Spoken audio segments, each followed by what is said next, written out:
کچھ شکست کا بھی سامنا ہے، بلکہ مسلسل شکست ہے، لیکن ہماری فوجیں جواب دے رہی ہیں، ان کی ہمت جواب دے رہی ہے، اور وہ ہے کہ وہ بدستور ایک سلسلہ جو ہے وہ کیے جا رہے ہیں، حملوں کا جاری ہے، اس لیے ہمیں یہ شہر ان کے حوالے کر دینا چاہیے۔ کچھ نے کہا کہ ہمیں خون کے آخری قطرے تک لڑنا چاہیے۔ یہ بات یہیں پہ یہ سلسلہ جب چل رہا ہے تو اس کے بعد پھر ایک اور کتاب ہے، اس میں یہ لکھا عبدالاسلام فہمی صاحب ہیں، کتاب ان کی بھی سلطان محمد فاتح کے نام سے ہے، صفحہ نمبر 116۔ یہ لکھتے ہیں کہ انہوں نے جب جواب لکھا قسطنطین نے، تو اس نے کہا کہ میں جناب سلطان محترم کا بہت شکر گزار ہوں کہ ان کو صلح کا خیال آ گیا، اور ان کے اس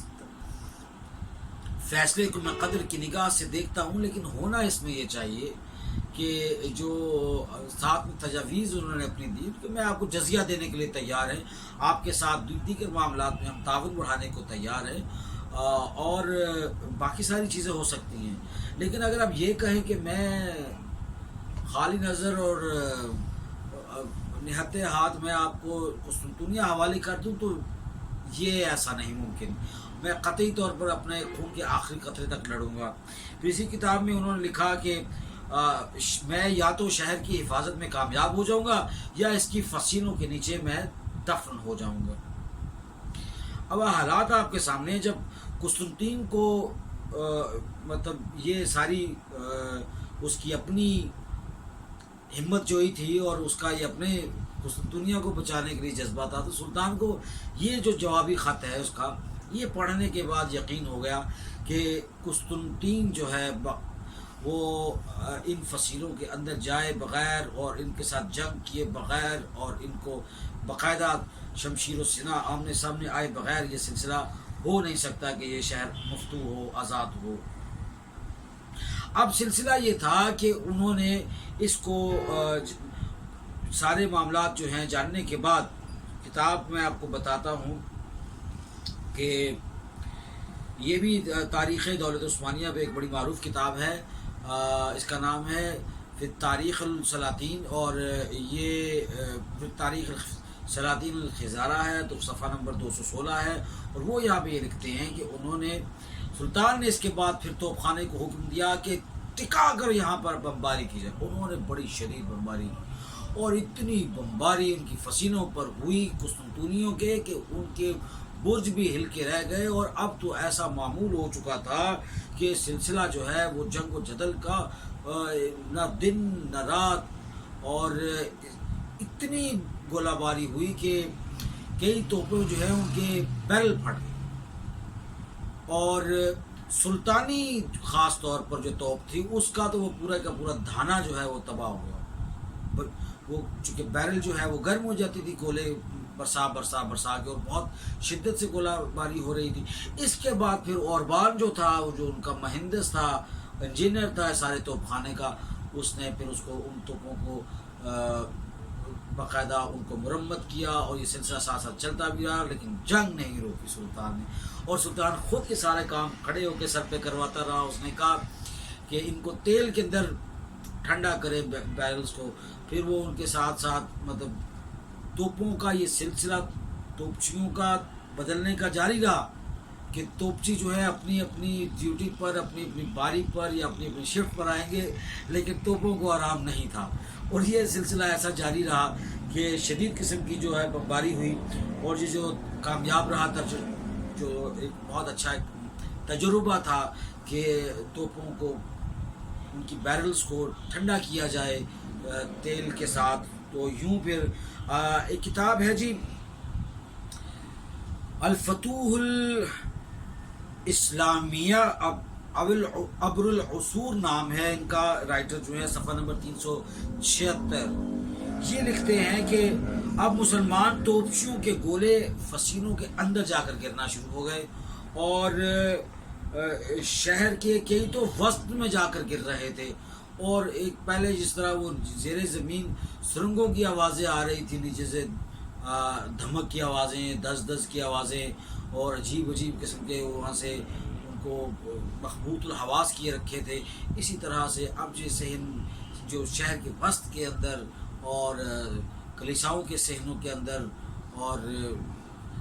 جو بڑے بڑے امراء تھے ان کے گھروں کے باہر بھی جا کے صحن میں، گلیوں میں، بازاروں میں جب تباہی کے مناظر شروع ہوئے، تو یہ وہ وقت تھا کہ جب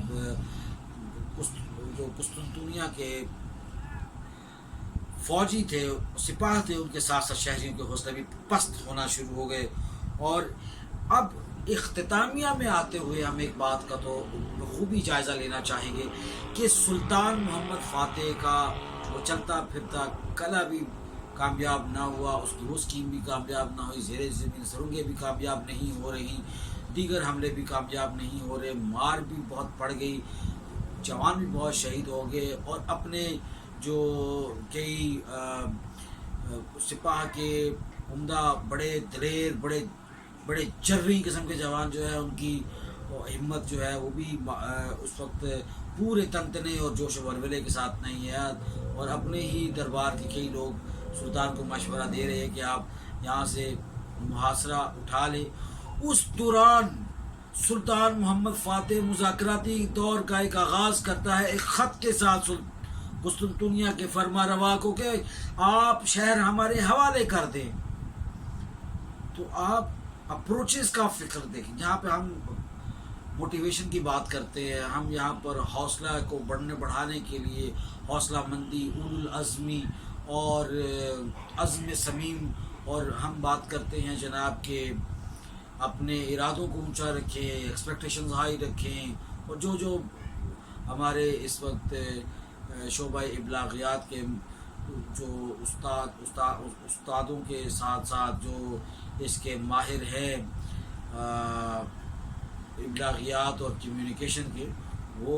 یہی موضوع جو ہے اس کے ذریعے لوگوں کی ہمت جوئی کرتے ہیں، ان کو زندگی کے ساتھ چلنے کا درس دیتے ہیں اور اس کے اندر طلب اور تشنگی بڑھاتے ہیں۔ لیکن یہاں پر یہ دیکھیے کہ اپروچ کیا ہوتی ہے۔ اپروچ اگر آپ کی لڑنے کی ہے، جنگ لڑنے کی، تو پھر آپ جنگ لڑیں گے، لیکن اگر آپ کی اپروچ جو ہے،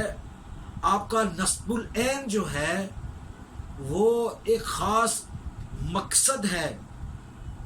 کہ اس شہر کو فتح کرنا ہے، اور وہاں سے ہونے والی وہ سازشی تھیوریز اور وہ جو سازشوں کے جو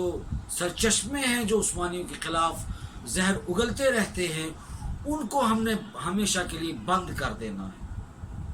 تو ایسے وقت پر پھر زہر رحم نہیں کیا جاتا، ایسے وقت پر رحم نہیں کیا جاتا۔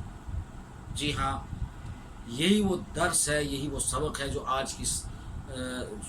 سلطنت عثمانیہ کے قسط نمبر 22 سلطان محمد فاتح کے دورہ نمبر 7 سے ہمیں حاصل ہوا ہے کہ جب آپ کسی مقصد کا ارادہ کر لیں، کسی کام کا ارادہ کر لیں، تو دنیا و ما فیہا کی چیزیں آپ کے ساتھ ہیں، لیکن آپ کی ہمت اگر جواب دے گئی تو پھر آپ کے لیے کچھ نہیں، پھر آپ کے لیے کوئی راستہ ایسا نہیں جو آپ کو آگے لے کے جائے۔ آپ کے لیے اگر آپ اکیلے کھڑے ہیں، آپ کا مقصد نیک ہے، آپ کا نصب العین درست ہے، آپ کو اپنی منزل کا تعین حاصل ہے، اور آپ کو اپنی فکر جو ہے اس کے اندر کلیئرٹی ہے، تو کوئی چیز آپ کو کبھی بھی راستے میں نہیں روک سکتی۔ اور یہی سلطان محمد فاتح کی آج کی نشست ہمیں بتاتی ہے۔ آئندہ آنے والی نشست یعنی کہ 8ویں دور کے ساتھ دوبارہ آپ کی خدمت میں حاضر ہوں گے، تب تک کے لیے اجازت دیجیے۔ اللہ حافظ۔